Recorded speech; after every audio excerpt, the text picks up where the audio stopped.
महादेव को प्यार करने वाले अनेकों ही नामों से उनको याद करते हैं। महादेव का एक नाम भोलेनाथ। शिव अपने भक्तों की तपस्या से जल्द ही प्रसन्न हो जाते हैं और मनोकामना जल्द ही पूर्ण करते हैं। शिव के विशाल दिल के बारे में इतिहास में अनेकों ही उदाहरणें मिल जाती हैं। शिव का पवित्र जीवन सबके सामने है, मगर हमने क्या सीखा महादेव के जीवन से?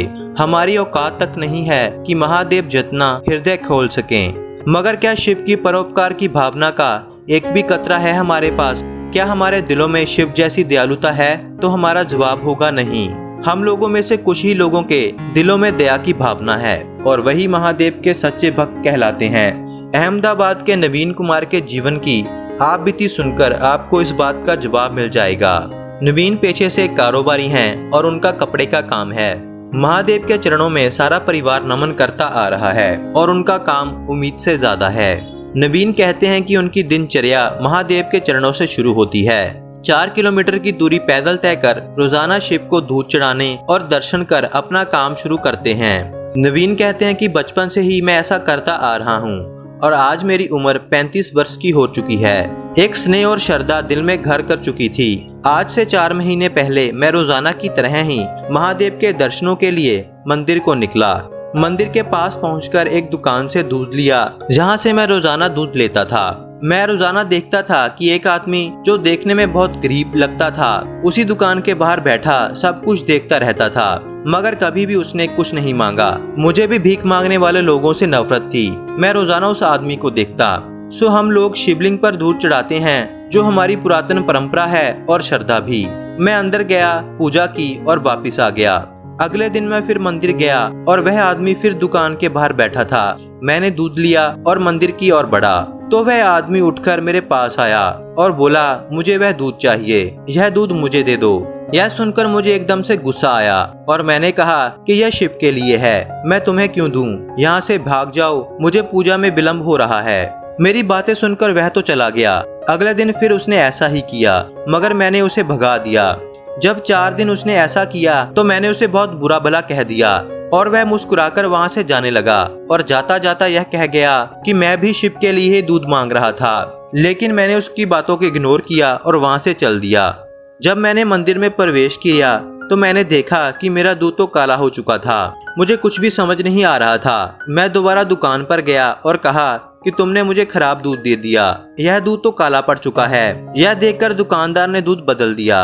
अब वह दूध सफेद था और फिर मैं मंदिर में प्रवेश किया तो पुजारी जी ने कहा कि बेटा यह दूध तो काला है। यह सुनकर मैं बिल्कुल हैरान हो गया कि यह कैसे हो सकता है। मुझे फिर कुछ समझ नहीं आया और मैं जाकर दुकानदार को बोलने लगा। दुकानदार ने कहा कि हमारे पास बिल्कुल सही दूध है, हमारी कोई गलती नहीं है।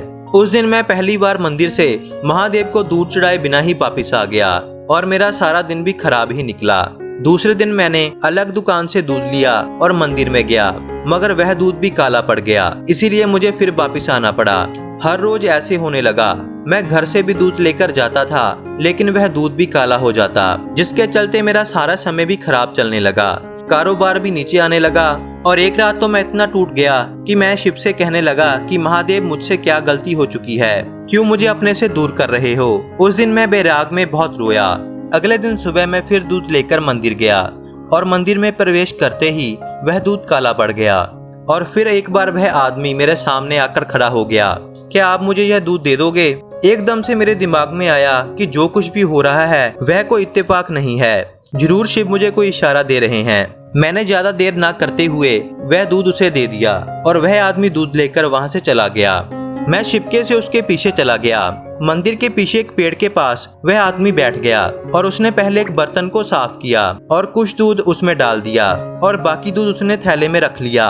बर्तन में दूध लेकर वह पहले मंदिर आया और शिव को चढ़ा दिया और पूजा की। हैरानी की बात तो यह थी कि वह दूध जो काला पड़ चुका था, अब शिवलिंग पर पड़ते ही वह दूध सफेद हो गया। मेरी हैरानी की सीमा नहीं रही कि यह कैसे हो गया।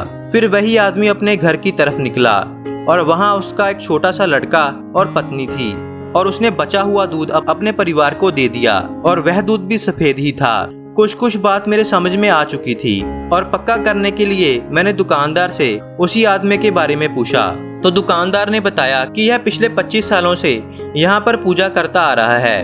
मजदूरी कर अपनी कमाई से प्रतिदिन दूध शिव को चढ़ाता था और वही उसकी श्रद्धा थी। मगर इसने कभी किसी से भीख नहीं मांगी। इस बार किसी वजह से उसका 4-5 दिन से काम नहीं चल रहा था और कोई भी मजदूरी नहीं मिली, इसलिए अपनी पूजा के लिए उसे दूध मांगना पड़ा, जो कि मैंने मना कर दिया था।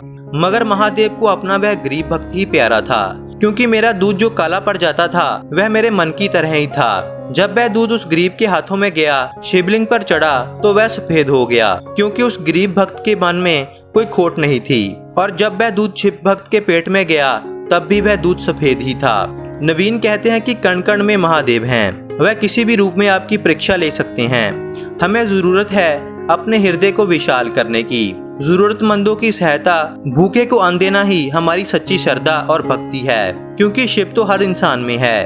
वह गरीब ने तो इतनी गरीबी में भी दूध का एक भाग पूजा के लिए रख लिया। क्या हमारे पास इतना भी नहीं है कि किसी गरीब का पेट भर सकें? इतना तो होगा ही। याद रखना, महादेव भी परीक्षा लेते हैं।